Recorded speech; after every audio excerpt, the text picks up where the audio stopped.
In our previous examples on dead reckoning, we established that this was our starting position, this was our direction of travel, allowing for leeway, and this was our distance to travel, and this gave us our dead reckoning position. This method of finding position is fine if you're working in non-tidal waters where there's no tidal stream. However, in most cases, we're going to have to allow for some sort of tidal stream. Now in this case, we've worked out that over the course of the hour in which we were travelling, the tide will have been pushing the boat at 1.5 knots on a course of 118 true. If you want to see how to work that out, look at the section on tidal stream. Now, after an hour, we've got to this point.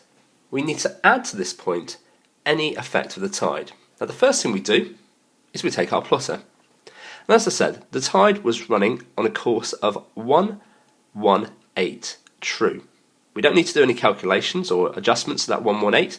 That's in true, so it can go straight onto the chart.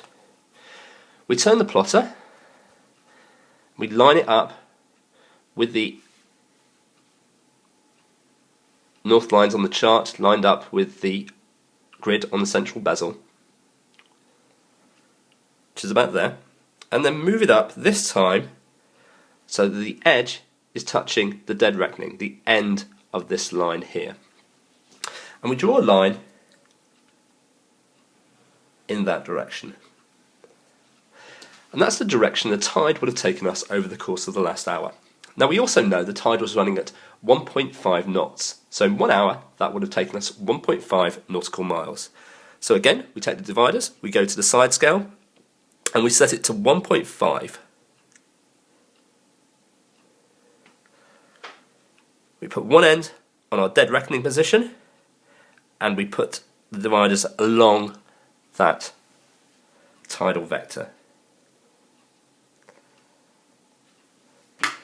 This point here is now what we call our estimated position. We put a triangle around it, dot in the centre, and we write some important information here. We write the time, which in this case was an hour on from this observation, so 17:10, and also our log reading. Well, we travelled 6.5 nautical miles. It was initially 10.0, so it's now 16.5. And that's how we would have found that distance travelled. The final things we do to tidy up our chart work is to put 3 arrows on the tidal vector, the line representing the tide over the hour. And we put 1 arrow on the water track, the distance and the direction we travelled in. This is just to show the next person who comes to the chart exactly how we came about our position.